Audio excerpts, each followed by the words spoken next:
जनस्वराज के संस्थापक प्रशांत किशोर ने तेजस्वी यादव के संकल्प पत्र जारी करने पर तंज कसते हुए कहा कि जिन्होंने मवेशी का चारा तक खा लिया उन पर जनता भरोसा नहीं करेगी। वहीं उन्होंने कहा कि अब की बार बिहार विधानसभा चुनाव में एनडीए और जनस्वराज के बीच है महागठबंधन, दूर दूर तक नहीं है। आपको बता दें कि प्रशांत किशोर सुपौल जिले के विभिन्न विधानसभा क्षेत्रों का दौरा कर रहे हैं।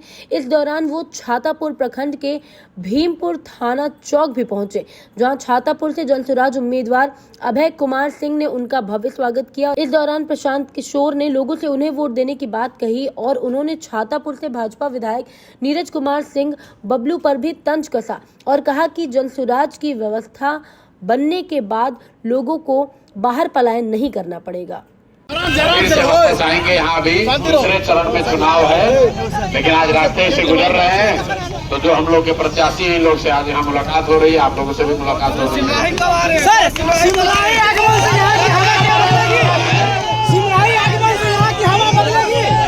हवा तो पहले ही बदला हुआ है पूरे बिहार का। इतना युवा लोग आया है छठ में अपने घर।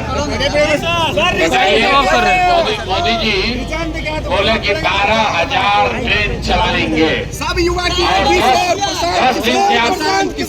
10 दिन से आप देख रहे हैं कि पूरा बिहार देख रहा है कि देश में जहाँ कहीं भी रेलवे स्टेशन है, बस स्टैंड है, वहाँ पर बिहार का युवा जानवर की तरह बेचारा भट्टा खा रहा है, ट्रेन में बैठकर किसी तरह छठ में घर आया है।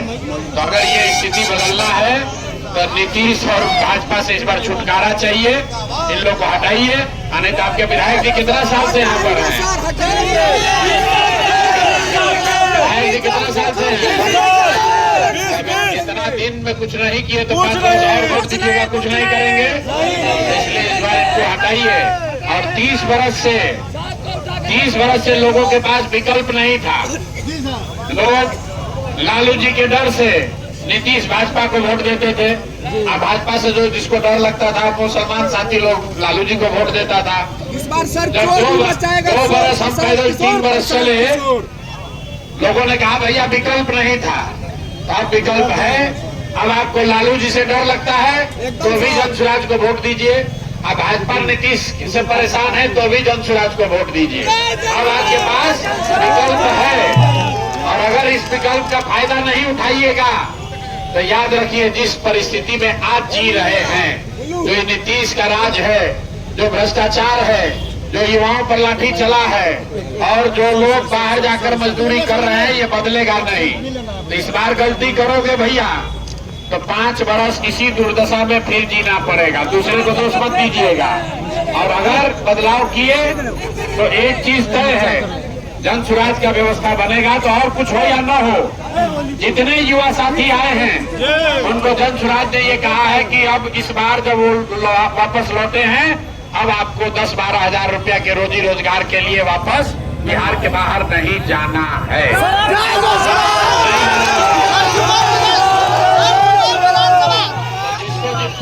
जिसको वापस नहीं जाना है, अब उसको प्रशांत किशोर बनना है।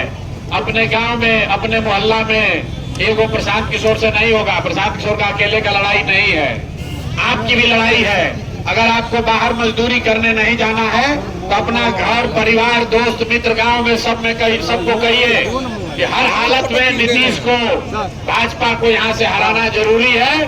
नई व्यवस्था बनाइए। जब स्कूल का बस्ता अपने बच्चों के पीठ पर बांधिएगा तभी उसके पीठ पर बोरा नहीं बंधाएगा। न तो अगर आपका बच्चा पढ़ेगा नहीं तो आपके अनपढ़ बच्चे को कोई डॉक्टर, इंजीनियर, कलेक्टर नहीं बना सकता है। यहाँ पर मोदी जी लोग के भक्त हैं।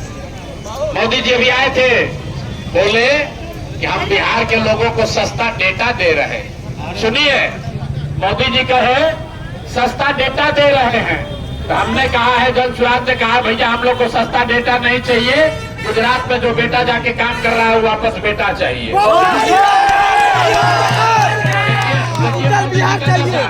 मोदी जी कह रहे हैं कि आपका बेटा करेगा मजदूरी गुजरात में। अब माई बाबू जी यहाँ से बैठ के यहाँ से मोबाइल पर देख रहा है, फेस टाइम पर, व्हाट्सएप पर एक बार बच्चा का शक्ल देखने को मिलता है।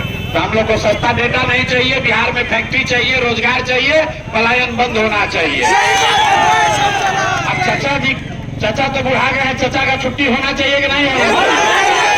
भाई नीतीश चाचा को हटाना है कि नहीं हटाना? ना हटाइएगा तो 5 वर्ष से जो 2,500 रुपया लगा है राशन कार्ड बनाने में, नाली गली में जो लूट हुआ है, पेयजल में, नल जल में जो घोटाला किए हैं, याद है ना? जी सर, याद है। अभी 5 वर्ष तक आदमी कहा बड़ा भ्रष्टाचार है, अब फिर चुनाव होगा तो फिर जाके चचे को वोट दे देगा, तो फिर 5 वर्ष आपको इसी कष्ट में जीना पड़ेगा। तो अभी आपका समय है कि अब 10 दिन आप राजा हैं, सब लोग आकर आपका हाथ पैर जोड़ेगा, ठीक से बटन दबाइएगा तो 5 वर्ष राजा बनकर रहिएगा। गलत बटन दबेगा उसको वोट लेके जाएगा, वो चलेगा हेलीकॉप्टर पर और आप और आपके बच्चे यहाँ जमीन पर चलेंगे, उनके पैर में चप्पल भी नसीब नहीं होगा। इसीलिए अगर अपने बच्चों के पीठ से मजदूरी का बोझा हटाना है तो स्कूल का बस्ता पकड़िए, बच्चों को पढ़ाइए, रोजगार दीजिए, नई व्यवस्था बनाइए, तभी बिहार में सुधार होगा।